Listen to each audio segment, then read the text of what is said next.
Hey folks, thanks for stopping by. I appreciate it. So as you can see behind me, I've got my work cut out for me. That's only one of 7 trees that I've got to limb and buck. I had 5 dead ash trees that were within striking distance of the house and the barn. So I had a pro come in and take those down. I didn't want to take any chances. At the same time, I had him bring down a huge pine tree, but that's all gone. I had him chip that and clean that up, clear that out. That's all gone. So the other 7 I said I could handle. So there's this spruce here, spruce or hemlock, and another one over on the side of the house. And then the 5 ash trees that I'll take care of all of those. So quick intro, I'll bring you back to last Sunday when my crew and I were supervising the pro. So thanks for watching, hang around and enjoy the video.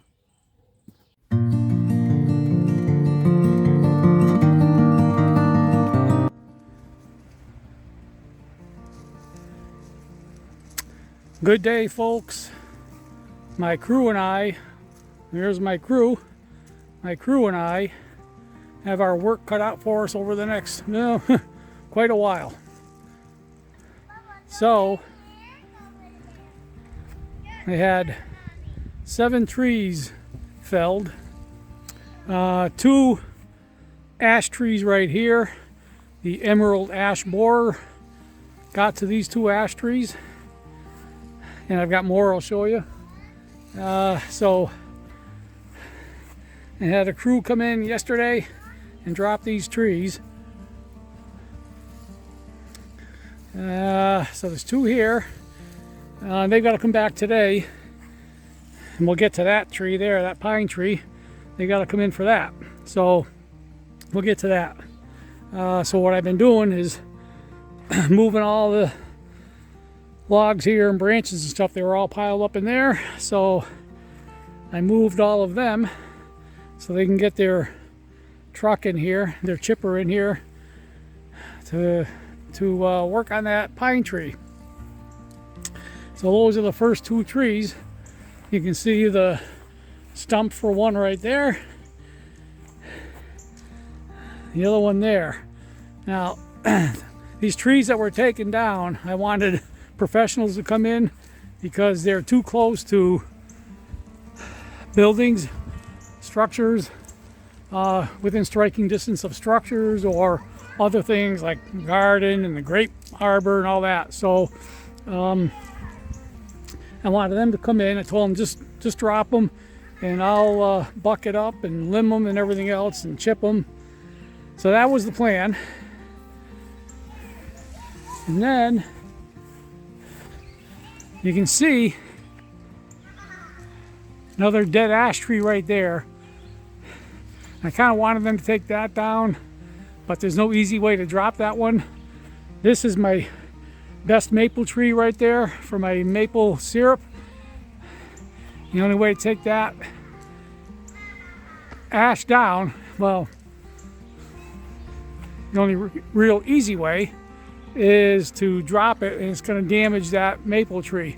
So I think for now I'm going to leave it. Maybe take it down in the future or hope that it drops in another direction. I know we looked at it yesterday and I think he said it was going to drop this way. If it came down, it was going to come down across this tree here. So hoping for the best. But so anyway, this pine tree here, the agreement was, yeah, just drop it and I'll limb it and buck it up and I'll chip it up. And whatever I use for chips or whatever I can make for chips will go in my blueberry bushes over there. But then they dropped it and I started looking at this thing, and this would be a project for me alone, along with my little Husqvarna chainsaw and my little subcompact Massey Ferguson tractor. And look at the size of this thing. Got 3 3 trunks growing up there. And actually 4, I think. Yeah, there's another one right there. So I started looking at this thinking, that's about 8 feet high. So first thing I would have to do is limb this and try to figure out a way to chip it. But I have to get rid of all the needles first, so those all have to come off and go into a pile somewhere to burn. And then, now here's the trunk for it. And that's a good, oh boy, at least 24, maybe 28 inch in diameter. Another piece there, piece there. So to try to cut all this up with my little chainsaw and my little tractor would be a real chore. So I contacted the tree guy. He's going to come back and chip up what he can, leave me a pile of chips for the blueberry bushes, and then he's going to cut this all up and haul it away. So few dollars more, but it's well worth it. It's going to save me a lot of work, a lot of grunting and groaning, and inventing new words probably. So that's tree number 3.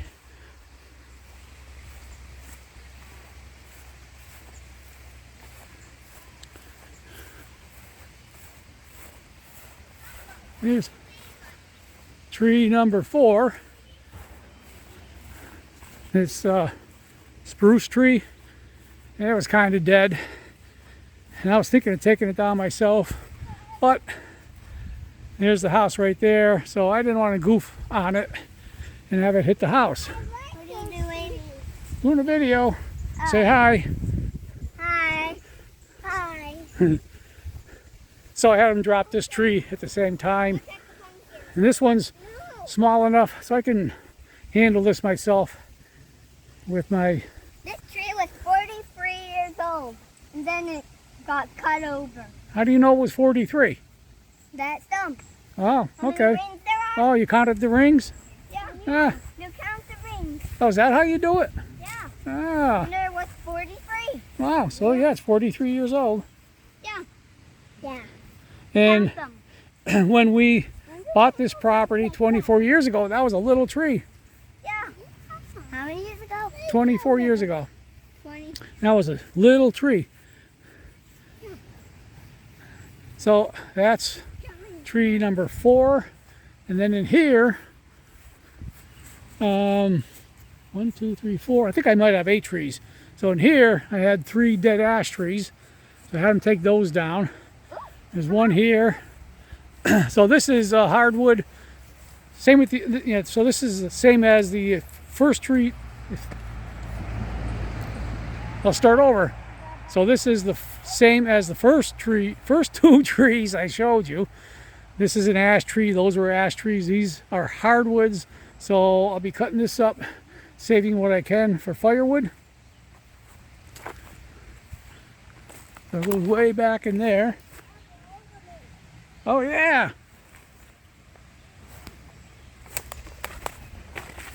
And then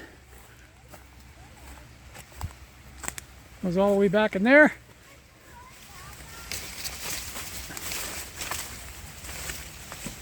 And I got 2 more in here, smaller ash trees. So here's the trunk for this tree. So there's 1 tree there, and the other tree here, and it goes way out there. Pretty tall tree. So they took those down as well. And I think that's another ash tree there, dead. But so I'm going to have these guys come back at some point for a second round, take down a few more trees.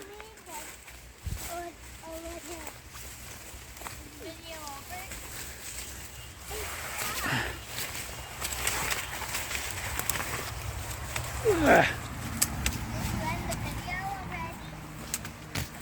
Nope. All right. So that's 1, 2, 3, 4, 5, 6, 7. So there are 8 trees that came down. Remember, that tree is 43 years old. I know.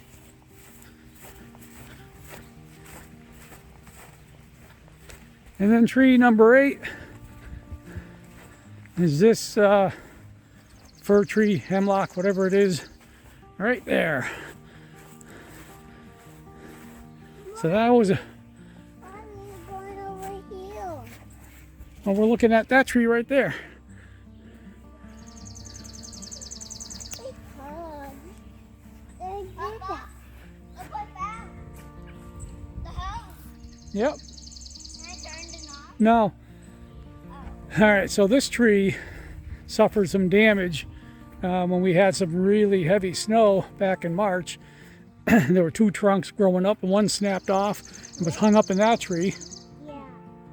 And so we got a damaged branch up in there that I'll have to cut off.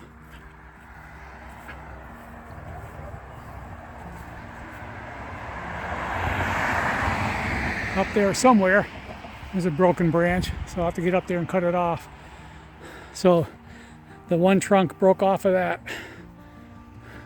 spruce tree, whatever it is, got hung up in there and snapped the branch. So that's tree number 8. This is another tree, Ollie. This tree was a tiny little tree, probably about 6 or 8 feet high when we bought the property. And when it was cut down, it was probably, I don't know. Count rings. Yeah, I don't know how tall it was. It was tall. Yeah, but how old was it? Well, I don't know. Go count the rings. Okay, I see them right there. Yep. Ow. These branches are so pokey. Uh-huh. My little feet. Yeah. Tootie, you gotta count those rings. No. You're the only one. I know. That hole is small. You're small. All right, folks. While the crew argues over who's going to do what, we'll sign out, and I'll bring some update videos on us Look at this flower in between them. limbing and bucking up the wood here. So some of, even the softwood here, some of this I'm going to save for my maple sugaring, so I can put that in the evaporator. You can burn pine in there. No, yeah, campwood too. We can use it for campwood too. And I was bouncing back and forth on this one here on what to do with some of the wood on that. I was trying to decide whether I should keep it for my evaporator and burn it in there and the campfire or what. But the tree guy gave me a real reasonable offer to cut it all up and haul it away. So I said, yeah, go ahead and do it. So with that, again, we'll sign off. And you'll see some future videos on the cleanup work. So folks, thanks for stopping by. We'll see you in the next video. Hey, say goodbye. Say goodbye. Bye. Bye. All right, let's go watch them.